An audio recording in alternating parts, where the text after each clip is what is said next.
ছাত্রা করে দিয়ে আমাদের সঙ্গে অনেক কটাক্ষ করা হয়েছিল, বলেছিল আমরা নাকি শাপলা চত্বরে বুকের মধ্যে গায়ে রং মেখে শুয়েছিলাম, আমাদের কোন মানুষকে নাকি হত্যা করা হয় নাই। অথচ বাংলার ঘরে ঘরে শাপলা চত্বরের শহীদ পরিবারের হাজারিয়ার কান্নার আওয়াজ এখনো শোনা যায়।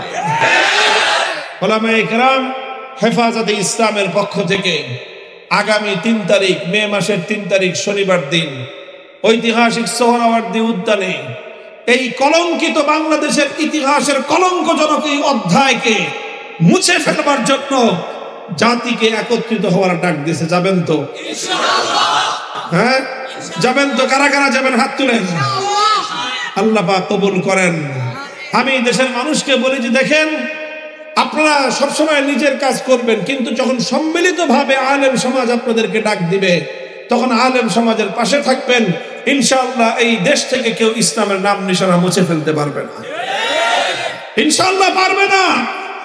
যত বড় শক্তি হোক, দেখা গিয়েছে শাপলা চত্বরে রক্তের গঙ্গা প্রবাহিত করেছে, হাজার হাজার রাউন্ড পরিবর্ষণ করে আমাদের সন্তানদের বুকগুলোকে ছাত্রা করে দিয়ে আমাদের সঙ্গে অনেক কটাক্ষ করা হয়েছিল, বলেছিল আমরা নাকি শাপলা চত্বরে বুকের মধ্যে গায়ে রং মেখে শুয়েছিলাম, আমাদের কোন মানুষকে নাকি হত্যা করা হয় নাই।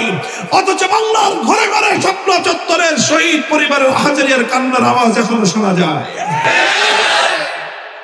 2021 সালে আবার আমাদের উপর হত্যাযজ্ঞ চালিয়েছে।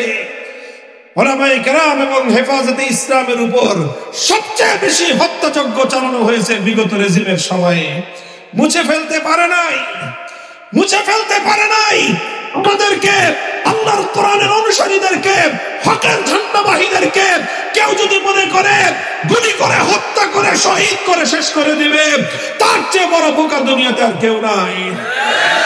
ইসলামের জন্য যখন শাহাদাতের রক্ত মাটিতে পড়ে, প্রতি ফোঁটা শাহাদাতের রক্ত থেকে নতুন মুজাহিদের জন্ম হয়। আলহামদুলিল্লাহ, শাপলা চত্বরে যখন নবী প্রেমের ডাকে আহ্বান জানানো হয়েছিল, দেশের মানুষ পঙ্গপালের মতো ছুটেছিল। বাংলাদেশের ইতিহাসে এক নজিরবিহীন এক ঐতিহাসিক ঘটনার জন্ম নিয়েছিল। কথা বলেন ঠিক কিনা?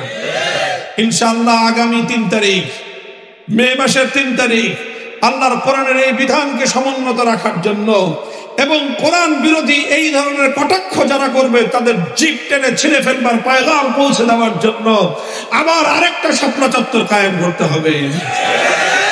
প্রস্তুত থাকবেন তো ইনশাআল্লাহ? এই জিনিসগুলো, এই ধরনের বিষয়গুলো আমাদের দেশের বাইরে থেকে কিছু মানুষ বাংলাদেশের ভিতরে বিশৃঙ্খলা সৃষ্টি করার জন্য উস্কানি দেয়। আর ওই দেশে মুসলমানদের শত শত বৎসরের ঐতিহ্য ওয়াকফুলিল্লাহ, মুসলমানরা তাদের ব্যক্তিগত সম্পত্তি আল্লাহর জন্য ওয়াকফ করে দেয়, যে এটা ধর্মের কাজ হবে, মসজিদের কাজ হবে, মাদ্রাসার কাজ হবে, ঈদগাহের কাজ হবে, কবরস্থানের কাজ হবে। এই ধরনের ওয়াকফের সম্পত্তি শত শত বছর ধরে বাংলাদেশেও আছে। বলেন আছে না নাই? ভারতে 6 লক্ষ একর জমি, ওয়াকফের জমি, মুসলমানরা তাদের নিজেদের অর্জিত সম্পত্তির জমি আল্লাহর জন্য ওয়াকফ করেছে। সেই জমির দিকে এখন দৃষ্টি পড়েছে হিন্দুত্ববাদী নরেন্দ্র মোদীর, এবং তারা মুসলমানদের এই ওয়াকফ সম্পত্তি কেড়ে নেওয়ার জন্য টালবাহানা করতেছে। তারা ওয়াকফ আইন সংশোধনী 2025 বিল পাশ করেছে তাদের সংসদে। এই বিলের মাধ্যমে তারা মুসলমানদের এই ওয়াকফ সম্পত্তিগুলোতে হিন্দুদের ভাগ বসাইতে চায়। অথচ তাদের মন্দিরের সম্পদে কিন্তু এক ছিটা ফোঁটা, এক কানা করিও মুসলমানদের ভাগ দিবে না। মুসলমানদের মসজিদ মাদ্রাসার জমিগুলো কেড়ে নেওয়ার জন্য নতুন পায় তারা শুরু করেছে। তারা, আমরা ভারতকে স্মরণ করায় দিতে চাই, 700 বছর ভারত কিন্তু শাসন আমরা করেছিলাম।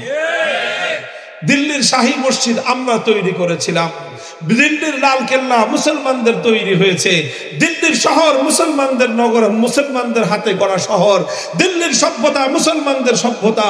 দিল্লি এবং গোটা ভারতবর্ষের পাড়ায় পাড়ায়, ভারতবর্ষের জেলায় জেলায়, বিভিন্ন অঞ্চলে অঞ্চলে মুসলমানদের হাজার বছরের ইতিহাস এবং ঐতিহ্যের, কৃতজ্ঞতার সেই সকল নিয়ামতের এবং মুসলমানদের অবদানের নানা ধরনের তোমাদের স্মৃতি স্মারক আজও পর্যন্ত দাঁড়িয়ে আছে। এখন তোমরা সেই ভারতে মুসলমানদেরকে নানাভাবে কোণঠাসা করার, নির্মূল করার পায়তারা চালাচ্ছে। কথা বলেন ঠিক না বেঠিক? তারা বাবরি মসজিদ শহীদ করে ক্ষান্ত হয় নাই, সেখানে তারা রাম মন্দির নির্মাণ করেছে। মোহতারাম হাজিরিন, বাংলাদেশের মুসলমানরা বাবরি মসজিদ শহীদ করার পরেও চুপ থাকে নাই, ভারতের মুসলমানদের পাশে তারা দাঁড়িয়েছিল। আজও ওয়াকফ বিলকে কেন্দ্র করে, বিতর্কিত ওয়াকফ বিলকে কেন্দ্র করে গোটা ভারত জুড়ে মুসলমানরা ফুঁসে উঠেছে। এই পরিস্থিতিতে ঐতিহাসিক দায়িত্ব অর্পিত হয় প্রতিবেশী দেশ হিসেবে বাংলাদেশের মুসলমানদের উপর। আমরা যখন দেখেন শাপলা চত্বরে যখন মুসলমানদেরকে শহীদ করা হয়, কলকাতায় লক্ষ লক্ষ মুসলমানরা ঐক্যবদ্ধ হয়ে শাপলা চত্বরের হত্যাকাণ্ডের প্রতিবাদ করেছিল। আমাদের দুর্দিনে ভারতের মুসলমানরা আমাদের পাশে দাঁড়িয়েছে। ভারতের মুসলমানদের দুর্দিনে বাংলাদেশের মুসলমানদের তাদের পাশে দাঁড়াবার দায়িত্ব আছে না নাই?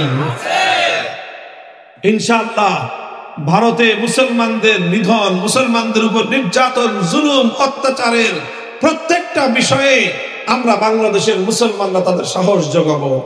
ভারত যদি এইভাবে অব্যাহত ভাবে মুসলমানদের উপর নির্যাতন অব্যাহত রাখে, সেদিন বেশি দূরে নয় যেদিন ভারত ভেঙে খান খান হয়ে যাবে ইনশাআল্লাহ। ভারতের 40 কোটি মুসলমান, বাংলাদেশে 20 কোটি মুসলমান, পাকিস্তানের 20 কোটি মুসলমান সহ গোটা ভারতবর্ষে প্রায় 100 কোটি মুসলমান বসবাস করে। এই মুসলমানদেরকে যদি তারা হেয় প্রতিপন্ন করার চেষ্টা করে, এই মুসলমানদেরকে যদি তারা অপমান করার চেষ্টা করে, ভারতকে এর চরম মাসুল দিতে হবে ইনশাআল্লাহ।